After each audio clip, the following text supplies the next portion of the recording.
Welcome to YouTube channel বন্ধুসকল অসম চৰকাৰৰ যিটো অসম পুলিচৰ ফিজিকেল হওক অসম পুলিচৰ এডমিট কাৰ্ড তাৰপিছত এডিয়া 2.0 12,600 পদৰ গ্ৰেড 3 গ্ৰেড 4 ভেকেঞ্চিৰ পৰীক্ষা বন্ধুসকল এই পৰীক্ষাৰ ডেটটো সাধাৰণতে এটা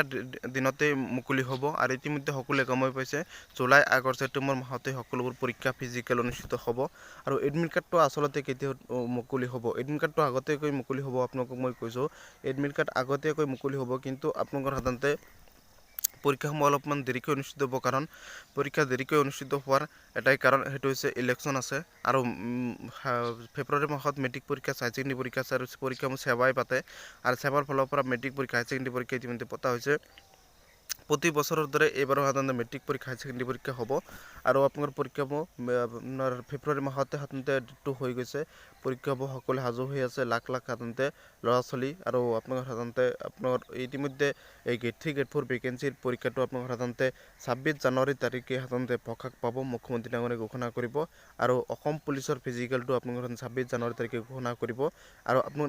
আপোনাৰ সাধাৰণতে এডমিট কাৰ্ডৰ কথা ঘোষণা কৰিব দুয়োটাৰ এডমিট কাৰ্ড ঘোষণা কৰিব আৰু নতুনকৈ আৰু পদ মুকলি হ'ব ইতিমধ্যে শিক্ষা বিভাগত যোৱাকালি সাধাৰণতে মুকলি হৈছে আৰু স্বাস্থ্য বিভাগত মোৰ মতে সাধাৰণতে বৃহৎ নিযুক্তি আৰু এটা এডভাৰটাইজ মুকলি হ'ব স্বাস্থ্য বিভাগত সেইটো হৈছে 1 জানুৱাৰী তাৰিখে মুকলি হোৱাৰ চান্স আছে কাৰণ নতুন বছৰৰ প্ৰথম দিনটোতে ভাল খবৰ দিব পাৰে অসম চৰকাৰৰ ফালৰ পৰা আৰু মোৰ মতে সাধাৰণতে ভাল খবৰ এটা দিব নতুন বছৰৰ 1 জানুৱাৰী তাৰিখে বা 31 ডিচেম্বৰ তাৰিখে এনেকুৱা অৱস্থাত এটা ভাল খবৰ দিব অসম চৰকাৰে মোৰ মতে বন্ধুসকল আৰু অসমৰ ফিজিকেলৰ ডেট অসম পুলিচৰ ফিজিকেলৰ ডেট তাৰপিছত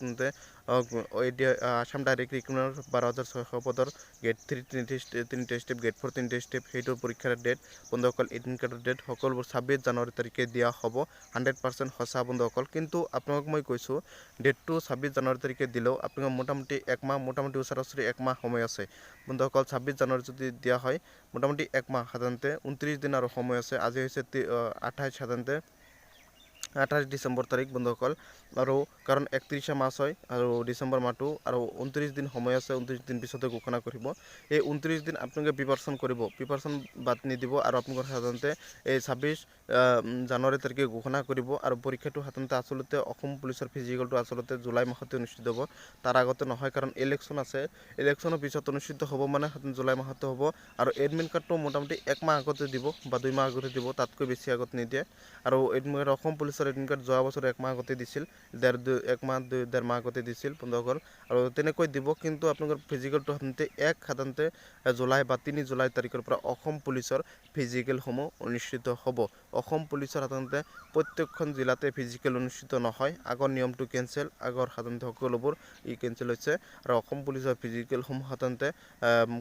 কেইটামান জিলা মিলি এটা ঠাইত দিয়া হ'ব এনেকুৱা অৱস্থাত দিয়া হ'ব আৰু অসম পুলিচৰ ফিজিকেল ক'ত হ'ব বা অসম পুলিচৰ এডমিট কাৰ্ড কেতিয়া হ'ব তাৰপিছত অসম পুলিচৰ ফিজিকেল ষ্টাৰ্টটো মোটামুটি 1 জুলাই বা 3 জুলাই তাৰিখৰ পৰা ষ্টাৰ্ট হ'ব মোৰ মতে আৰু জুলাই মাহৰ আগতে সম্পূৰ্ণ হৈ যাব কাৰণ 15 দিন 20 দিন সময় লাগিব ল'ৰা ছোৱালী মিলি ল'ৰা যদি 15 দিন লাগে ছোৱালী 5 দিন লাগিব এনেকৈ সাধাৰণতে 20 দিন সময় লাগিব ফিজিকেল অনুষ্ঠিত হ'বলৈ আৰু মাত্ৰ সাধাৰণতে 6 মাহ সময় আছে মাজতো 6 মাহ সময় আছে আপোনালোকে সাধাৰণতে ভালকৈ প্ৰিপাৰেশ্যন কৰক পৰীক্ষাৰ বাবে সাজু হওক আৰু প্ৰিপাৰেশ্যন নকৰিলে কিন্তু সম্ভৱ নহয় আৰু ইতিমধ্যে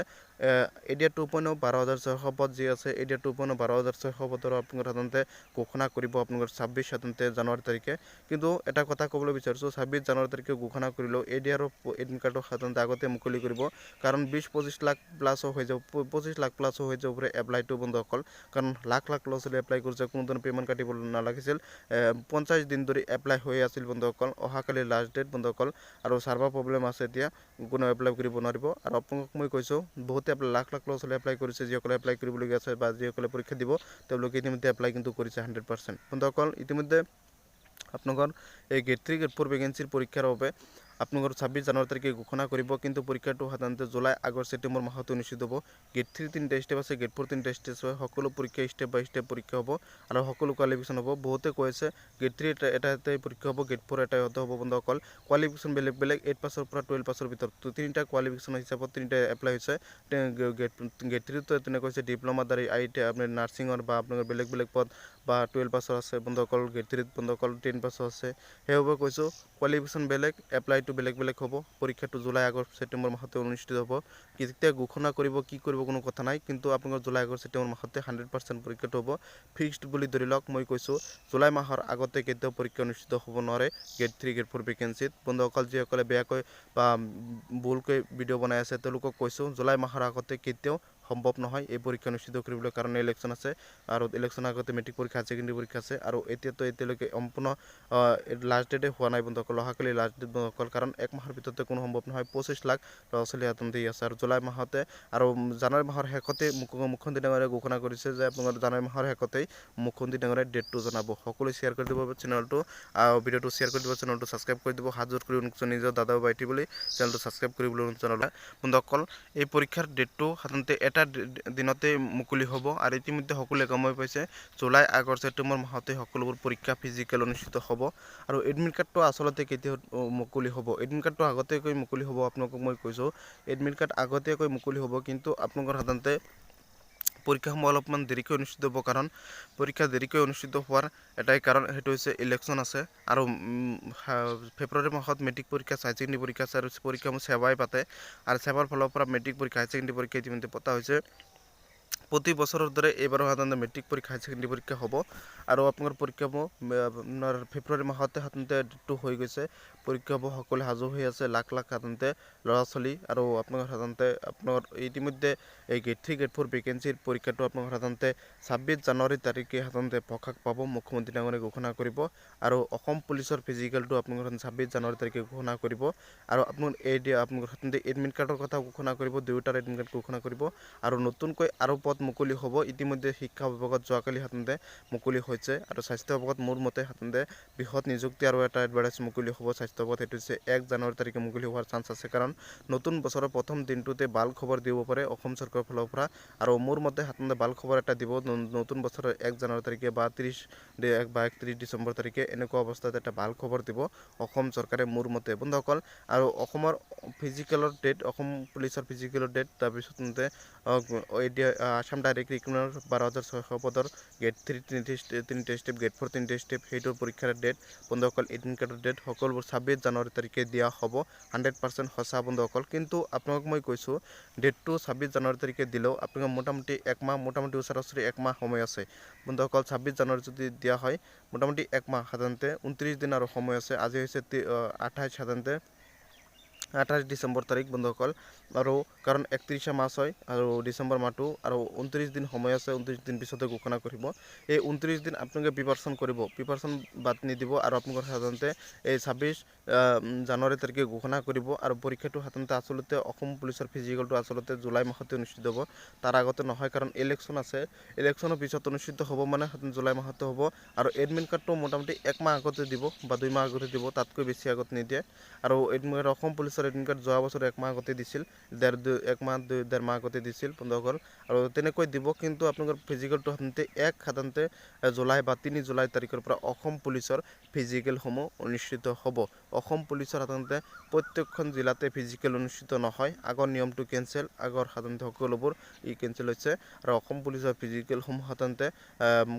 কেইটামান জিলা মিলি এটা ঠাইত দিয়া হ'ব, এনেকুৱা অৱস্থাত দিয়া হ'ব। আৰু অসম পুলিচৰ ফিজিকেল ক'ত হ'ব বা অসম পুলিচৰ এডমিট কাৰ্ড কেতিয়া হ'ব, তাৰপিছত অসম পুলিচৰ ফিজিকেল ষ্টাৰ্টটো মোটামুটি 1 জুলাই বা 3 জুলাই তাৰিখৰ পৰা ষ্টাৰ্ট হ'ব মোৰ মতে। আৰু জুলাই মাহৰ আগতে সম্পূৰ্ণ হৈ যাব, কাৰণ 15 দিন 20 দিন সময় লাগিব। ল'ৰা ছোৱালী মিলি, ল'ৰা যদি 15 দিন লাগে, ছোৱালী 5 দিন লাগিব, এনেকৈ সাধাৰণতে 20 দিন সময় লাগিব ফিজিকেল অনুষ্ঠিত হ'বলৈ। আৰু মাত্ৰ সাধাৰণতে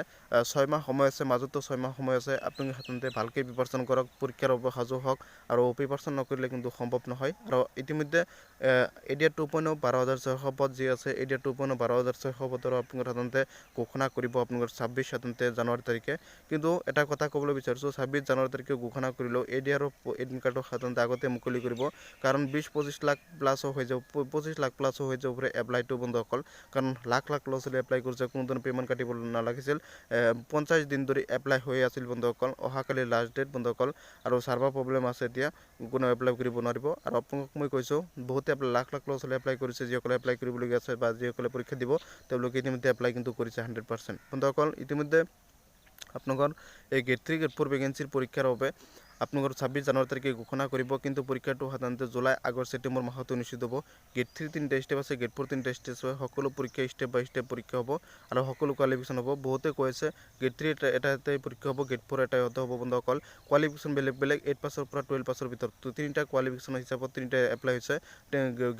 গেট 3 তো তেনেকৈ হৈছে ডিপ্ল'মা দ্বাৰা ITI আপোনাৰ নাৰ্ছিঙৰ বা আপোনালোকৰ বেলেগ বেলেগ পদ বা 12 পাছৰ আছে বন্ধুসকল গেট 3 বন্ধুসকল 10 পাছৰ আছে সেইবাবে কৈছোঁ কোৱালিফিকেশ্যন বেলেগ এপ্লাইটো বেলেগ বেলেগ হ'ব পৰীক্ষাটো জুলাই আগষ্ট ছেপ্টেম্বৰ মাহতে অনুষ্ঠিত হ'ব কেতিয়া ঘোষণা কৰিব কি কৰিব কোনো কথা নাই কিন্তু আপোনালোকৰ জুলাই আগষ্ট ছেপ্টেম্বৰ মাহতে 100% পৰীক্ষাটো হ'ব ফিক্সড বুলি ধৰি লওক মই কৈছোঁ জুলাই মাহৰ আগতে কেতিয়াও পৰীক্ষা অনুষ্ঠিত হ'ব নোৱাৰে গেট 3 গেট 4 ভেকেঞ্চিত বন্ধুসকল যিসকলে বেয়াকৈ বা ভুলকৈ ভিডিঅ' বনাই আছে তেওঁলোকক কৈছোঁ জুলাই মাহৰ আগতে কেতিয়াও সম্ভৱ নহয় এই পৰীক্ষা অনুষ্ঠিত কৰিবলৈ কাৰণ ইলেকশ্যন আছে আৰু ইলেকশ্যনৰ আগতে মেট্ৰিক পৰীক্ষা ছেকেণ্ডাৰী পৰীক্ষা আছে আৰু এতিয়ালৈকে সম্পূৰ্ণ লাষ্ট ডেটে হোৱা নাই বন্ধুসকল অহাকালি লাষ্ট ডেট বন্ধুসকল কাৰণ এক মাহৰ ভিতৰতে কোনো সম্ভৱ নহয় 25 লাখ ল'ৰা ছোৱালী হাতত দি আছে আৰু জুলাই মাহতে আৰু জানুৱাৰী মাহৰ শেষতে মুখ্যমন্ত্ৰী ডাঙৰীয়াই ঘোষণা কৰিছে যে আপোনাৰ জানুৱাৰী মাহৰ শেষতেই মুখ্যমন্ত্ৰী ডাঙৰীয়াই ডেটটো জনাব সকলোৱে শ্বেয়াৰ কৰি দিব চেনেলটো ভিডিঅ'টো শ্বেয়াৰ কৰি দিব চেনেলটো ছাবস্ক্ৰাইব কৰি দিব হাত জোৰ কৰি নিজৰ দাদা ভাইটি বুলি চেনেলটো ছাবস্ক্ৰাইব কৰিবলৈ জনালোঁ ধন্যবাদ ছাপোৰ্ট কৰিব আগন্তুক দিনত প্ৰতিটো খবৰ আপোনালোকে দায়িত্ব পাব